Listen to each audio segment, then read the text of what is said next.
देश की अर्थव्यवस्था को कोरोना से हो रहे नुकसान को लेकर लगातार अलग अलग रेटिंग्स और रिसर्च एजेंसियों के अनुमान आ रहे हैं। सरकार अभी भी इसे लेकर कोई ठोस राय नहीं बना पाई है। मुख्य आर्थिक सलाहकार का मानना है कि अप्रैल जून तिमाही में जीडीपी इससे 10 से 15% लुढ़क सकती है। इसके बाद इन्हें इकोनॉमी को वी शेप रिकवरी की उम्मीद है। सरकार के लॉकडाउन में ढील देने के ऐलान के साथ ही देश की विकास दर को लेकर पहला अनुमान घरेलू रेटिंग एजेंसी इक्रा का आया है।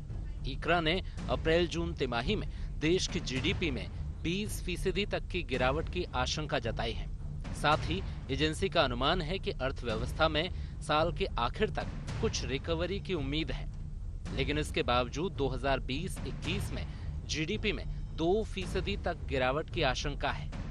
खुद सरकार के मुख्य आर्थिक सलाहकार ने अप्रैल जून में जीडीपी को 10 से 15% नुकसान की आशंका जताई है। हमारा अनुमान है कि जीडीपी ग्रोथ 1 से 2% तक रियल ग्रोथ जो कहते हैं, रियल नॉमिनल की नहीं बात कर रहा, मैं रियल की बात कर रहा हूँ। रियल 1 से 2% तक हो सकती है। ये Q1 ये वाली क्वार्टर में काफी उसमें कमी आएगी। जीडीपी ग्रोथ शायद करीब 10%, 10-15% तक कम हो। जीडीपी के लिहाज से ये बड़ा नुकसान है। इसका सीधा रिश्ता नौकरियों के जाने और सैलरी कट से है। कंपनियों में और नौकरियों पे जो इसका असर पड़ेगा, ये अनुमान और इसमें अनिश्चितता और ज्यादा है। मैं क्यों ये समझाता हूँ।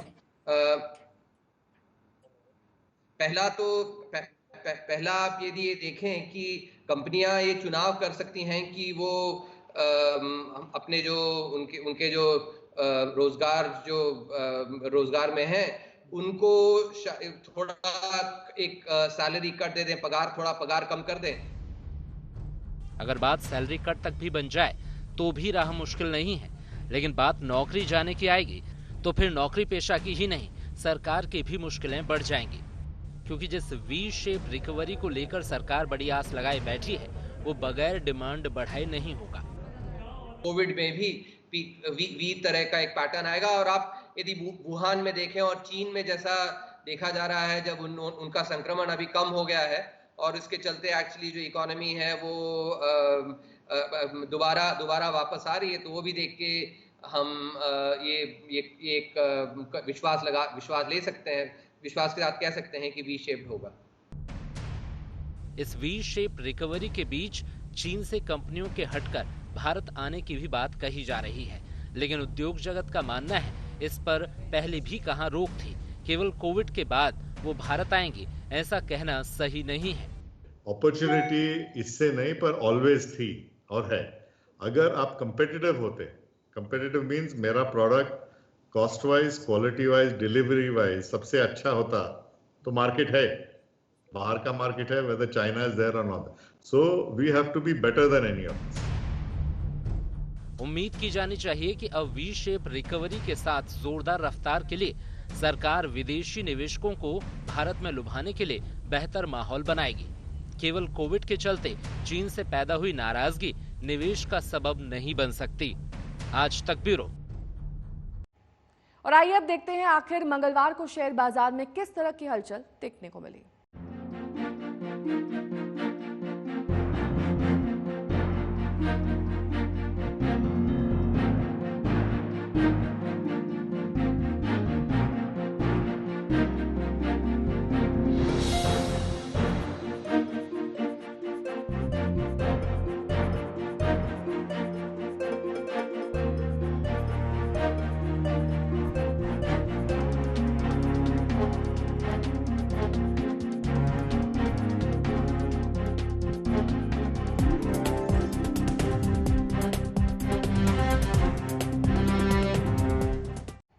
बिजनेस आज तक में अभी के लिए बस इतना है, लेकिन जाने से पहले आपको याद दिला दें कि बिजनेस जगत की हर छोटी बड़ी खबर से आप रूबरू हो सकते हैं। सब्सक्राइब कीजिए हमारे YouTube चैनल बिज तक। देखते रहिए आज तक।